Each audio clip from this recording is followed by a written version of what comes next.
So, Exeter Chiefs 29, Leicester Tigers 10. Yeah, that wasn't on our Christmas list, was it? That really wasn't the Christmas spirit. Yeah, just really, really poor and really unexpected. Obviously won 5 games on the bounce, playing some good rugby. Momentum building, obviously, especially off the back of last weekend's away victory at Stad. Thought the team was in a really good place. And to put out a performance like that was just super unexpected, really disappointing. Star players just not showing, well, to be honest, most of us didn't show up, but star players not showing up. Andre Pollard, probably the worst game he's ever played in his career. It was like he had a twin brother out there who'd never played rugby before. So many mistakes from him when I don't think I've seen him really make many mistakes in a Tigers shirt, and he made probably about 5 mistakes yesterday afternoon. Yeah, just really disappointing, really unexpected. I think Michaela will have to have a good look at the preparation, because we just didn't show up at all, didn't turn up. And that's a few times now this season that's happened. Obviously the Bristol game, the first game of the season, we didn't show up at all. We were very poor that day. The Stormers game a few weeks ago, obviously we did get the victory in the end, but the first half was very poor. We didn't turn up at all. I think a good look at needs to be had at the preparation. What have we done this week differently that we did last week to make just the mindset, the intensity very different? Yeah, it was a very disappointing afternoon, especially for my first journey down to Sandy Park. It's a long way from up here in the Midlands. It was a long day, long drive back. Onto the game itself, if we really have to go through it again, because I want to try and get this game out of my memory quick as possible. Weirdly, we started pretty well. Freddie Stewart obviously made that lovely break down the right wing. He had a really good game, to be fair, Freddie Stewart. Unfortunately, couldn't get the ball away to Ollie Chesham, but a few phases, or maybe it was straight from that phase, the first sign that Andre wasn't on it, he just got absolutely taken out, too long on the ball by Jenkins. And then a few phases later, just a really poor crossfield kick. Maybe the right idea, but the execution was very poor. I think it was their winger maybe marked it, kicked upfield, Bassett chased back, but when he passed to Stewart, he knocked on. From the scrum, they won a penalty, kicked to the corner, and then a few phases later, Vermeulen went over, and it just got from bad to worse, really, didn't it? A few minutes later, the penalty try, George Martin tackling the player before he'd got the ball, yellow card. 14-0 after 10 minutes. Most games, you're going to struggle to come back from that, but a place like Sandy Park, then lost in nearly a year, to be 14-0 down inside 10 minutes is going to take an absolute mountain to climb to come away with any sort of good result in that. But we just were really poor throughout the first half. As I've already said, so many errors, so many unforced errors. Polly made numerous errors in that first half. It was just really bizarre to see Andre like that, making these errors, just completely off colour. As I already said, it was as if his twin brother who'd never played rugby before was out there instead of him. Yeah, we just couldn't string anything really. We were making lots of errors.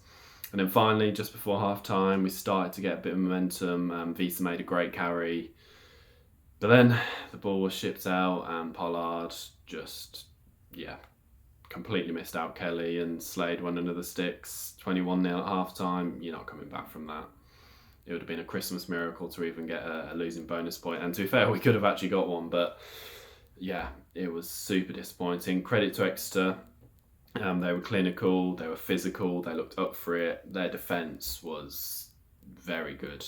They came up out of the line really quickly, didn't really give any options for Pollard, and we just really struggled with that, especially ball in hand in the first half. It was probably the worst half of the season so far, and we've had a few bad ones. Already said about Bristol, already said about Stormers. Obviously expected a big response into the second half, but Sadly, Exeter got the first points to kind of really shut down any comeback. Getting a penalty off the scrum. Our scrum was quite poor throughout. Conceded quite a few penalties there. Then finally, we strung a few phases together on 55 minutes into the Exeter 22. It was a great line for Jasper. I thought he had quite a good game, especially in how the rest of the team went. He was good. No, I think there was the ball didn't come out of a ruck, so we won the scrum, and then from the scrum, lots of phases later, finally we got the first points of the game. Anthony Watson scoring his first try of the season in Tigers colours. Obviously, great to see him out there. It looked like he was struggling throughout the game, though. To be honest, I don't think he's fully fit. And with the fact that Bassett went off in the first half as well, we're really struggling now with injuries, as well as Ben Youngs, who also went off in the first half. I think he was maybe just a dead leg, but the injuries are really mounting up now, especially in that back three. We were better after that try, better with possession, better with territory, but it just took too long to get the next score. 69 minutes, similar sort of thing, lots of phases close to the line, and then eventually Catter threw the pass over to Stewart, who dotted down, and as I already said, we had the opportunity to get the losing bonus point, or maybe even push on to a victory. I think they were caught offside from a knock-on, kick to the corner, but the story of the game, Montoya's throw was not what we wanted, completely not straight, and that kind of, stifled all momentum we had in that later stages. The game was gone then, and then topped off right at the end with Exeter getting the bonus point try. Just, very, very disappointing. All in all, just a awful 80 minutes.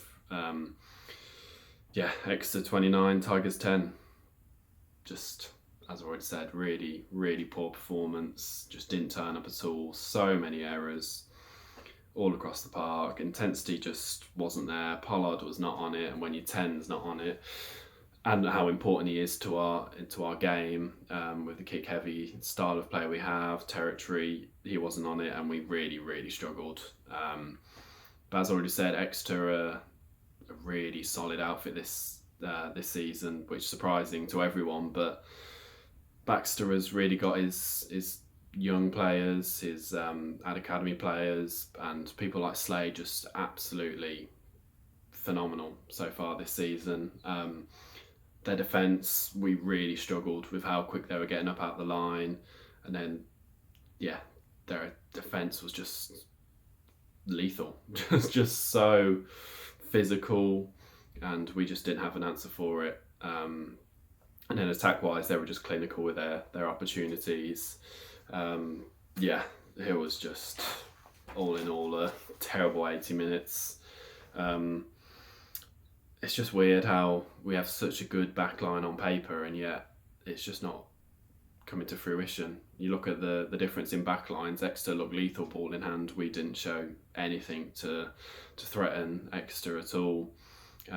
Multiple times it was the game plan just seemed get it to Visa, hope he can make yards in contact, which he did, to be fair. But apart from that, it just looked like we had no options at all. It was not a good afternoon of rugby. As I already said, it kind of lost it in the first 10 minutes. But what does this do to our top four chances now? Are we 8th, 20 points halfway through the season?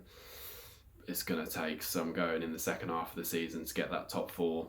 I think there's just a lot of really good teams now, which is obviously great for the Premiership as a whole, with teams like Bath coming back to playing some really good rugby, Northampton playing some good rugby. But when you've got teams like Sarries and Quins outside the top four, that shows that the Premiership is in a really good place. But in terms of us trying to get top four, it's looking very difficult. 8 points off 4th place, with some difficult away games to come in the second half of the season.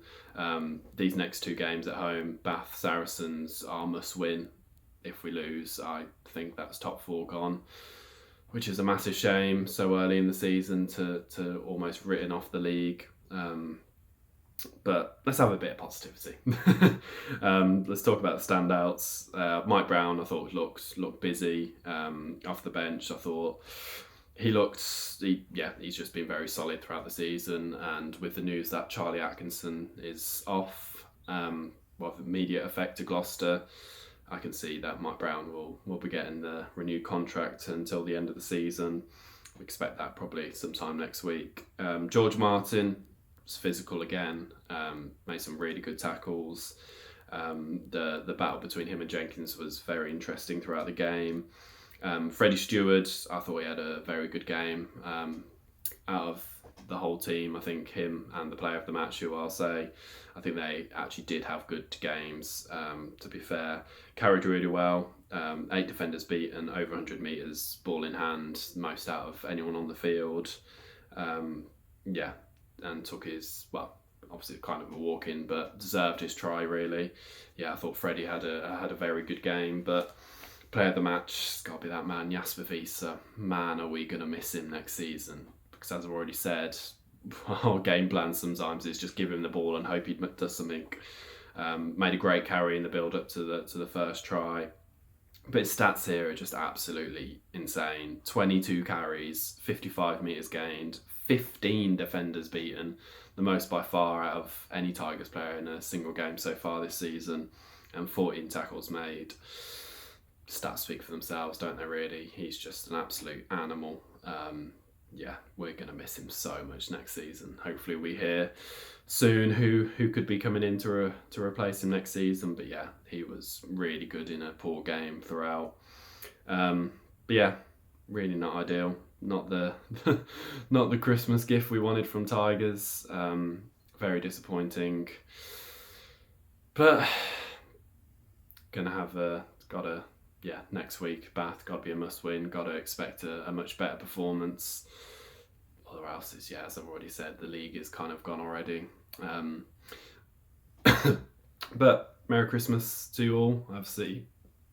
Not the Christmas gift we wanted, but hopefully you all have a good day tomorrow and get a few Tigers gifts from Santa. But Merry Christmas, and on to Bath next week.